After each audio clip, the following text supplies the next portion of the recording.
Okay, here we go. This is out.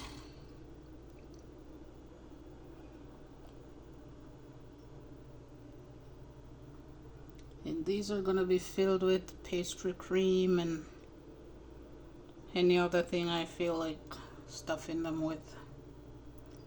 So these will be making some nice profiteroles.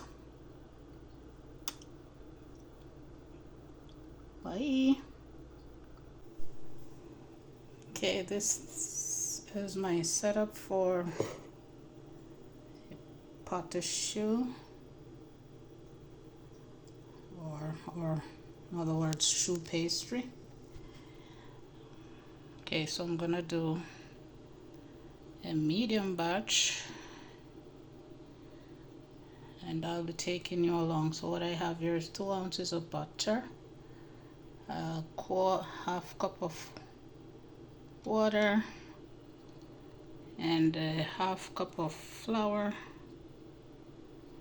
and I have 2 eggs.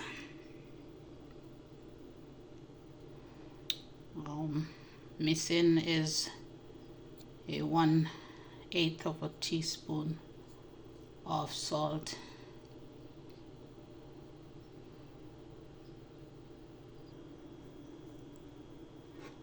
So to start, I'm just gonna pour into a saucepan my half a cup of water,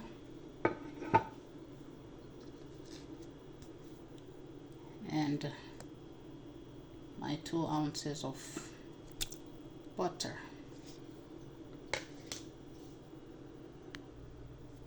So we bring this over to the stove. So right in the saucepan is my butter and water, and I'm gonna add to this a pinch of salt. It says the recipe calls for 1/8 of a teaspoon, but my butter is salted, so I'm just gonna do a pinch of salt.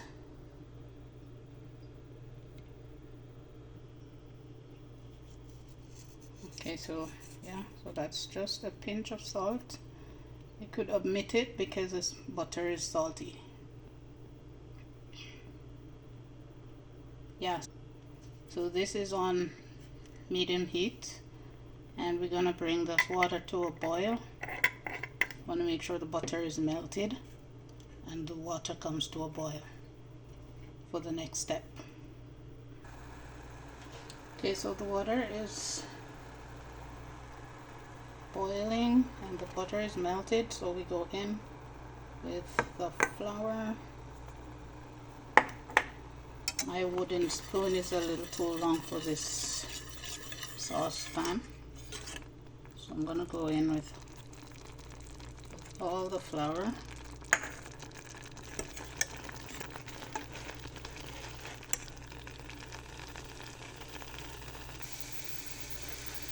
By this, the flour is come together and it's now pulling away from the pan. Give it another 2 minutes and then take it off the heat. Yeah, so what you're looking for, the flour and water should come together, and it should be now pulling away from the sides of the pan. As you can see, it's quite ready here. It's already gotten its 2 minutes to finish cooked, and so I'm just gonna pull it off the heat. Set it aside for 5 minutes to cool. So there it is, cooling down for 5 minutes. To add the these are my 2 eggs beaten, and it's ready, waiting to, as soon as the flour cool down a little, to add to the batter. Now in with the beaten eggs. I'm gonna go a little at a time, and you want to beat this in.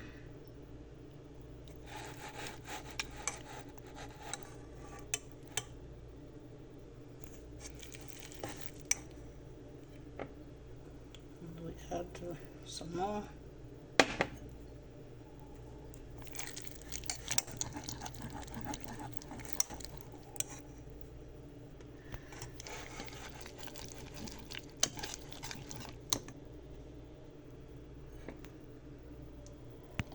the final.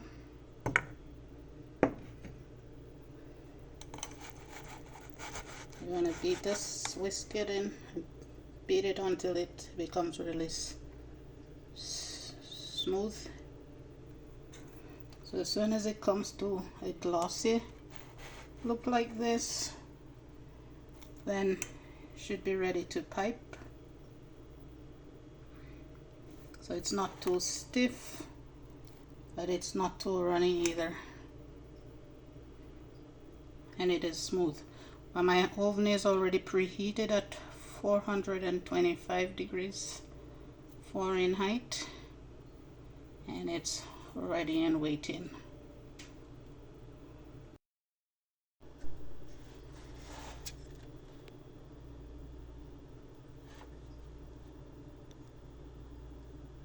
Okay, so that's it.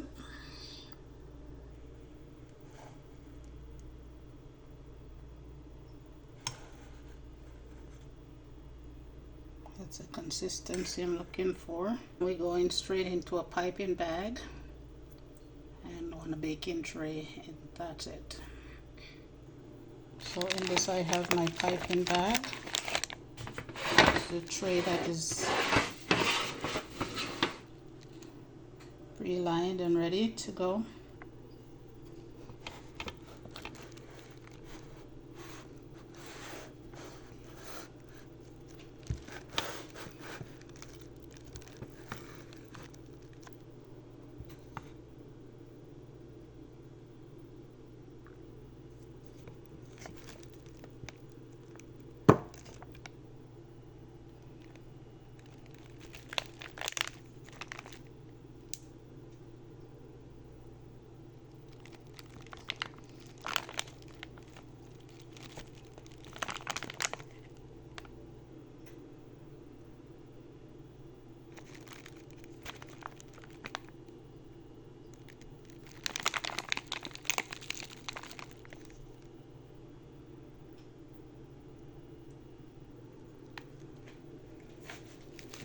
Okay, so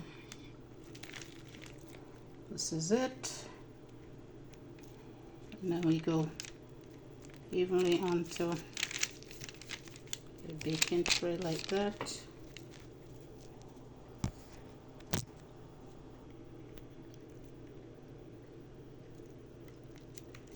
And you're going to make sure that they're evenly lined.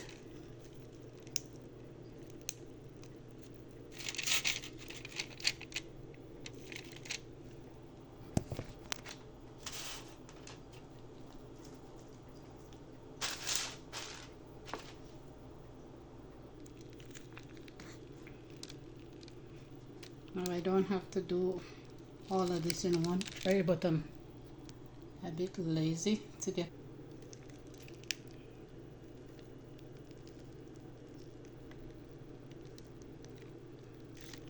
So I guess this is gonna be it.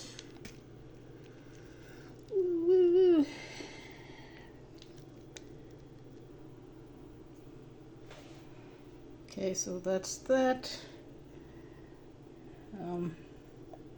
My pan might be a little, my tray might be a little too crowdy, but that is as a result of me not wanting to get another one. So let's see how this turns out. Wish me luck. And this is all done, every drop. So there we go into my preheated oven.